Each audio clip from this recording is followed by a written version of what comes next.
Ils étaient deux, même âge, même quartier, même parents fatigués. Pourtant, leur vie allait prendre deux directions opposées. L'un s'appelait Julien, l'autre Samuel. Ils avaient grandi ensemble, rêvé ensemble, puis un jour, pensé différemment. Julien croyait que l'argent était une récompense. Samuel pensait que l'argent était une conséquence. Julien attendait d'être reconnu pour ce qu'il valait. Samuel apprenait à créer de la valeur. Julien travaillait dur, mais sans vision. Samuel travaillait intelligemment, avec un plan. Quand Julien recevait son salaire, il célébrait. Quand Samuel recevait le sien, il l'investissait. Julien s'achetait des choses pour se sentir mieux. Samuel se privait aujourd'hui pour vivre libre demain. Julien croyait que c'était injuste de se priver. Samuel croyait que c'était stratégique. Julien passait son temps à chercher des distractions. Samuel passait son temps à chercher des solutions. Julien voulait être riche pour impressionner. Samuel voulait être riche pour être libre. Julien écoutait ses émotions. Samuel écoutait ses chiffres.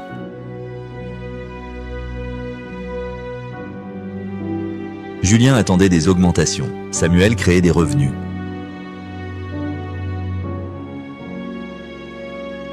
Julien dépendait d'un patron. Samuel dépendait de ses décisions.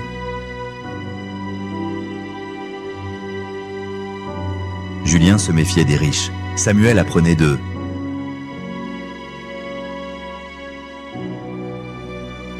Julien fuyait les responsabilités. Samuel les affrontait.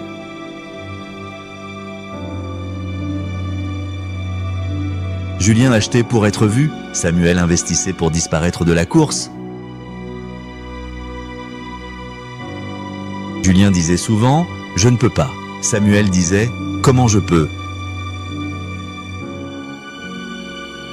Julien dépensait pour aujourd'hui. Samuel bâtissait pour demain.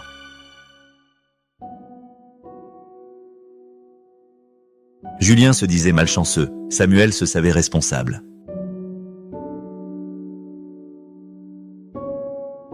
Julien espérait. Samuel agissait.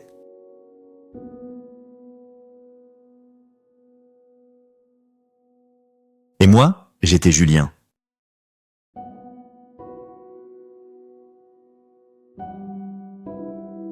Je pensais que l'effort suffisait, que mon honnêteté allait un jour me récompenser. Je travaillais sans compter, mais je ne comptais jamais vraiment ce que je faisais de mon argent. Je me croyais victime du système, et j'ai compris plus tard que j'en étais complice. J'avais peur de l'investissement, peur du risque, peur de perdre, mais je perdais déjà tout, mon temps, mon énergie, ma liberté. Je critiquais ceux qui avaient réussi, jusqu'au jour où j'ai osé leur poser des questions. J'ai découvert que la richesse n'était pas un chiffre, c'était une manière de voir le monde. J'ai compris que j'étais pauvre, pas dans mon portefeuille, mais dans mes habitudes. Je consommais pour fuir, je dépensais pour combler un vide que seul un sens pouvait remplir. Et un jour, je me suis demandé, et si tout dépendait simplement de ma manière de penser ? Alors j'ai changé mes lectures, mes fréquentations, mes choix du matin. J'ai annulé mes abonnements inutiles. J'ai créé un budget. J'ai appris à dire non. J'ai remplacé les excuses par des objectifs et les plaintes par des plans. Chaque euro est devenu un soldat, chaque heure un investissement.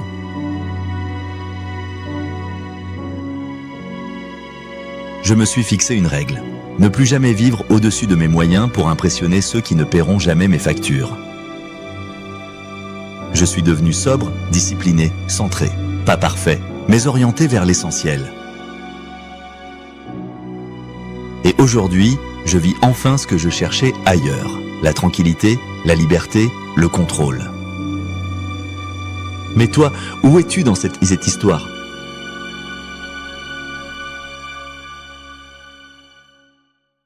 Est-ce que tu vis comme Julien en attendant que la vie change sans changer toi-même? Ou es-tu prêt à faire comme Samuel et à devenir celui qui trace sa propre route? Tu crois peut-être que c'est trop tard, que tu as trop perdu, mais perdre du temps n'est pas grave si tu refuses d'en perdre davantage. Tu crois peut-être que tu n'as pas l'intelligence, mais la richesse ne suit pas le QI, elle suit les habitudes. Tu veux être libre? Commence par cesser d'agir comme un esclave.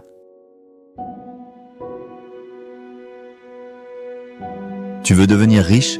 Commence par penser comme quelqu'un qui sait pourquoi il veut l'être. Arrête de chercher la méthode magique, elle n'existe pas.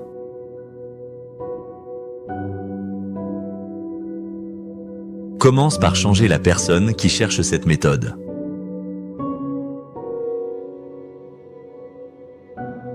Pose-toi les bonnes questions. Où va ton argent? Où va ton temps? À quoi sert ton énergie? La richesse ne vient pas d'un miracle. Elle vient d'une série de micro-décisions cohérentes.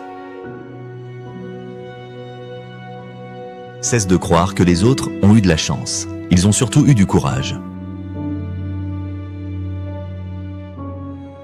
Personne ne viendra te sauver. Ni l'État, ni une entreprise, ni une crypto. Tu es ton seul plan de secours, ton seul projet à vie.